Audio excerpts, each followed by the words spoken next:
but I'm only that much Irish, so I can get away with it.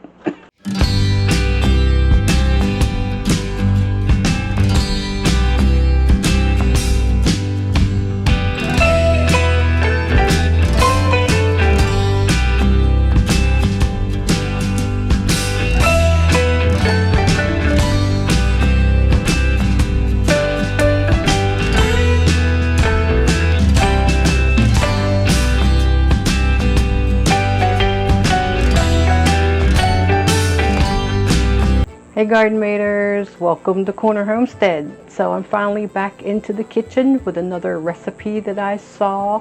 This one's not from a cookbook. It's just I saw someone make this recipe and it looked so good. So with St. Patrick's Day right around the corner, and with me being that much of Irish descent, I just had to try this recipe. So it is called Colcannon. It is a traditional Irish dish. I had never heard of this before, and if any of my Garden Maters from Ireland are watching, I apologize now if I screw up this recipe. But I'm going to make it exactly how I saw it was made because it just looks so darn good. So Colcannon, as I said, is a traditional Irish recipe and supposedly associated with Halloween. Yeah, I know, we're almost in St. Patrick's Day.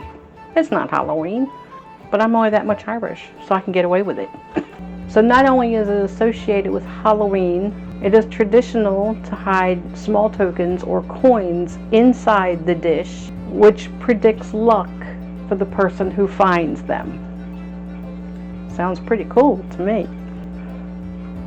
But I hope the token wouldn't be too small. Wouldn't that be a choking hazard? Just saying. If you are in Ireland or you eat colcannon with little things hidden inside, please be careful. Chew carefully. You don't want to swallow anything whole. Maybe that's why I'm only that much Irish. So it is truly an adaptable dish. You can add bacon or ham. Sounds really good, but I'm not going to do that today because I'm actually making a meatloaf, and this is going to be the side dish to the meatloaf. You could also add garlic or cheese if you wanted to. So let's get started and make colcannon. Okay, so you're going to need some mashed potatoes for this dish. So I've already went ahead and peeled my potatoes, and I went ahead and cut them into smaller pieces. And I put them on the stove and have them cooking now. The smaller pieces are just so they get done just a little bit quicker. So now that the potatoes are on and cooking, I'm going to get to the cabbage. Okay, so here's my head of cabbage. You're supposed to use about a medium-sized head. This is kind of on the small side, but the recipe calls for 4 cups of cabbage. I know a lot of people don't cut their cabbage or do things the way I do with a steak knife all the time. So we're going to take out the cabbage core, or the heart of the cabbage, whatever you want to, whatever you call it. All I'm going to do is slice it this way. Then just turn it and cut it directly in half. So we're just going to just put this into a pot because we're going to fill it the rest of the way with water. Okay, so onto the stove it goes. We're going to go ahead, get our flame on, and we're going to boil this. Once it comes to a boil, we're going to boil it for just about 5 or 6 minutes till it gets a little tender, and then we're going to take it off and drain it. Okay, so potatoes, they are done. I put like 1 tablespoon of butter, and yes, real butter. Just going to give them a quick mash with this masher, this very old masher. Okay, that's good enough. We're going to go ahead and put the lid on while we get the rest of it finished. Okay, the next step, they say you don't have to do this, but it adds flavor, and I am all about adding flavor. So we're going to take a couple of tablespoons of butter. That's probably too much, but that's okay. We want to get the butter into the pan. Okay, and then we're going to take our cabbage. Ooh. We're going to put it in here, into the pan. Now we don't want to brown this, and we're going to add some pepper. All of between the butter and the pepper. It's just going to give it extra nice flavor. You add as much pepper as you like. It's all about your own individual taste. So you just want to give this enough of a fry-in to get the flavors to go through the cabbage. And that should be good. On to the next step. Okay, you're going to need 4 green onions, cleaned and washed. I have 5 of them here because this one is a little bit thin, so I like the flavor of green onions. Just want to cut off the ends. I already cleaned them and cut off part of the green part, and we are just going to take these and slice them.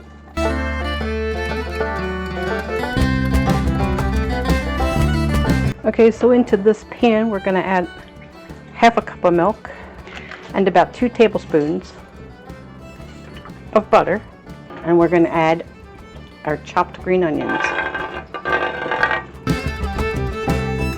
Now as this butter melts and this cooks, that green onion flavor is going to go through all of the milk. You also want to add a little bit of salt. I'm not going to add much because my butter is salted. If you have unsalted butter, you might want to add a little bit more. I just want to cook this a little while, just for a few minutes, because I want those green onions to soften a little. Okay, so now we're going to add everything together. I'm going to add all my potatoes into the pot. I want to give it a good stir around. This is going to make the potato, oh, they're already getting so much creamier. And the green onions, oh my word.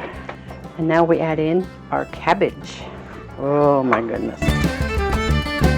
Not quite yet smooth. You must be hungry, baby. I'm going to give it all a good mix up now. So there we have our Colcannon. That's all it is to it. Okay, so there it is. Typical Colcannon traditional Irish dish. I gotta say, I'm not too sure about this one. So let me taste. I mean, I'm sure it's cabbage and mashed potatoes, right? So I'll taste.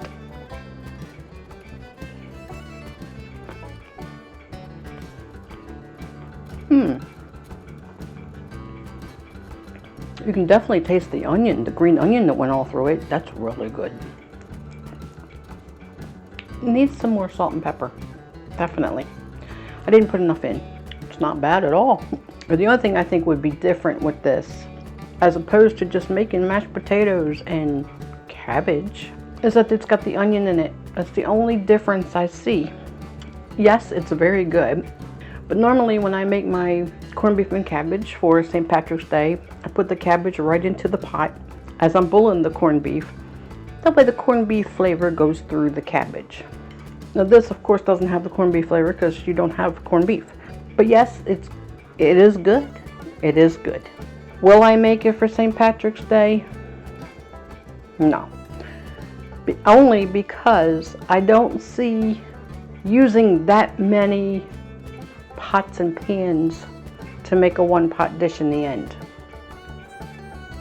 It's a lot of cleanup. So I think I'll just stick with my traditional St. Patrick's Day dinner. But this is good. I'm sorry I made it. No. Will I make it again? Probably. Even though this won't be anything special added to my St. Patrick's Day dinner when I make my corned beef, it's going to taste really, really good when I pull this meatloaf out of the oven. And I'm getting ready to do that now. So if you want to try Colcannon, I see no problem why you shouldn't, because it is very good. It's going to be really good with any other dish except corned beef. I'm telling you, I want that corned beef flavor to go through my cabbage. I'm just used to that. but it's really good with, it's gonna be really, it will also be really good with ham. Oh yes, ham. So as always, it's a pleasure for you to join me. So please try yourself some Colcannon.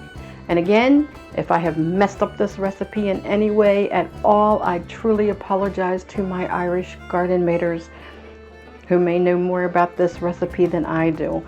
But I did make it exactly how I saw it was made. So if I messed it up, I got someone else to blame too. That's not all on me. If you haven't already subscribed, please do. Love to have you as part of the community. Love to watch the garden maters grow. So until next time, I love y'all. Take care. God bless. And I'll see you on the next video. I'm getting my meatloaf out now.